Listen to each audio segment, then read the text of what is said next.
Internet baby. What was the dumbest rule you had to follow in school?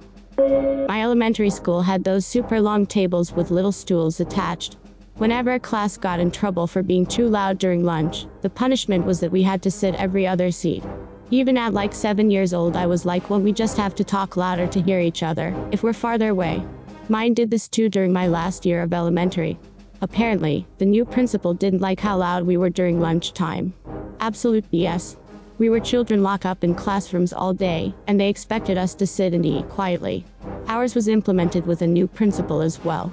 He had a doctorate of education, and had come from the largest university in the state, after he set up a fellowship program between the elementary school, possibly the district, and the university.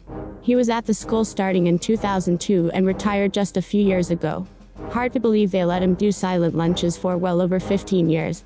My mom and a lot of my friends' parents were not fans of him, since he was so rigid and seemed very fake to parents' faces.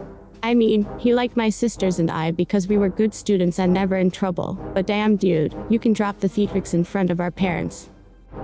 Some teachers insisting that the bell does not mean you are dismissed. Bitch please, that's exactly what that means. Hey, if the bell dictates whether or not I'm tardy, it also dictates when I leave your shitty class. I was told my hair was too long, and they cited a rule, that it can't be longer than down to your eyebrows, as in it can't cover your eyebrows. I asked whether or not I could just shave my eyebrows instead.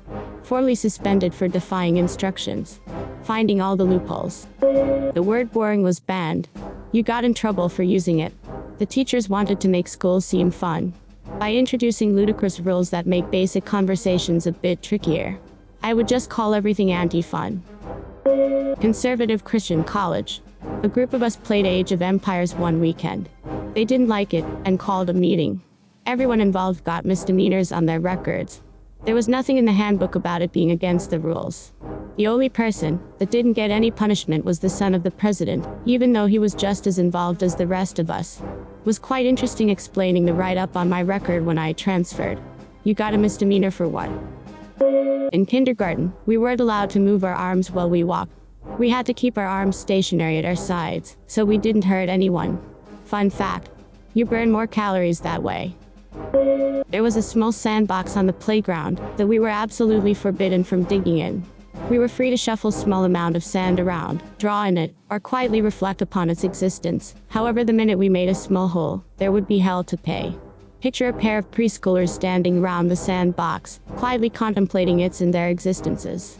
As the sand shifts under the random control of the wind, our lives are subject to the arbitrary rules of the big people. What the heck are you talking about?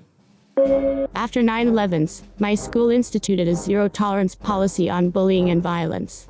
What 9/11s had to do with bullying, I don't know. Anyways, Halloween 2001, I dressed up as the guy from Clockwork Orange. He carries a cane around. The principal pulled me aside, told me walking around with a cane could be a weapon, therefore just walking with it is an act of violence, and suspended me for a couple of days, telling me that after 9/11s, we don't mess around with that kind of stuff. You'd think they'd be more worried about the fact you're dressing up as a guy who just lives violence. Zero tolerance to fighting. If another kid starts a fight with you, and you defend yourself, you're definitely going to get the same amount of trouble they are. It takes two to tango rule, meaning that if there's any fighting going on, everybody gets punished. You're just punishing people for being bullied, you idiots. My school had a similar zero-tolerance policy. My dad has often complained that it teaches kids to simply accept the beating of abuse they are being put through. Since you are likely to be caught fighting, only if an actual fight breaks out. In my experience, this has meant that a bully can hit you or abuse you, then simply run off, because no teacher was there to witness it. The school's policy is to essentially forbid self-defense, and enable asshole kids to be assholes who will only face punishment if the situation escalates, which many of them don't care too much about to begin with, and which allows them to take their victim down with them. If we didn't see it happen, it didn't happen. All it did was train bullies to be really good at keeping their voices down and being aware of their surroundings, so they could avoid doing shit within a teacher's line of sight.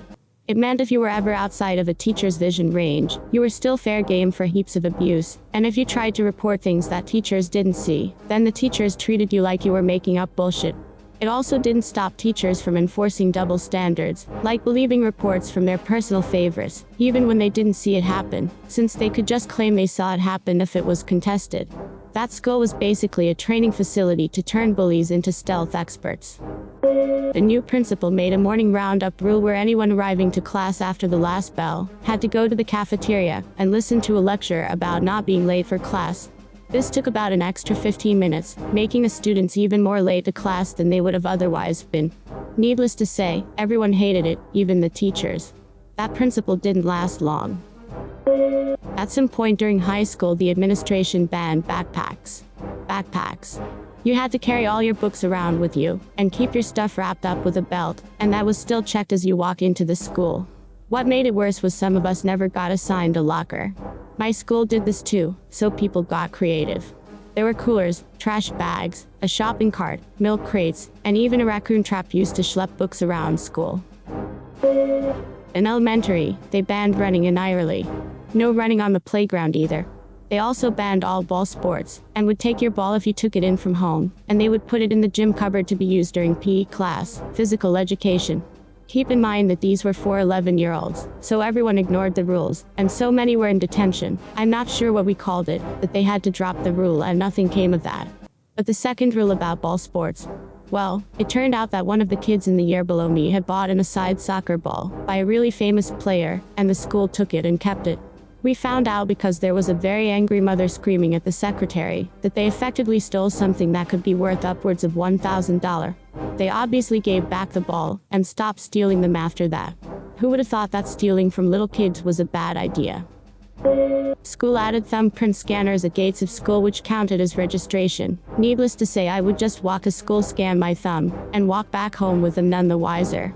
It was a great few months until they noticed.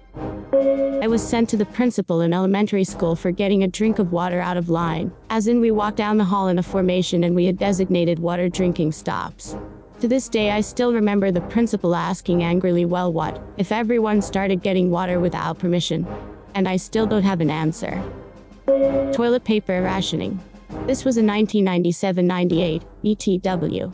Apparently, the high school girls' room was going through too much toilet paper, so the dean, a woman, stood outside the door and distributed a few squares of one-ply institutional toilet paper to us as we went in. If she noticed toilet paper on the floor, our ration got cut down. If we asked for more for bigger jobs, we were told to save it for home. There were several episodes of girls stuck in stalls until friends could beg for more TP because of period messes or unexpected bowel incidents. The dean wouldn't even hand it over. She would go in the bathroom and pass it a few squares at a time over the door. If you didn't catch it as it fell and it landed on the floor, well, that's your fault and you're not getting more. If you used more than she thought necessary, tough luck, go to class with blood shit on your body. It took about a week of extremely angry parents coming to the school and calling both the school and the school board, but we finally got our toilet paper back. Unlimited. How did we celebrate? By ping her car, of course. They changed it after only 1 year, but for that 1 year, you could have unlimited absences, up to 25% of the year, or 45 days, as long as a parent called you in sick. This was high school. People would just call themselves in sick, or have a friend do it, because how the hell is the attendance secretary going to know what your parents sound like? My dad rewrote the first sick note when his mom gave it to him, so it would be in his handwriting. Office called and she confirmed she wrote the note. From there on out he could write them whenever, and they compare the signature, and it matches, no questions asked.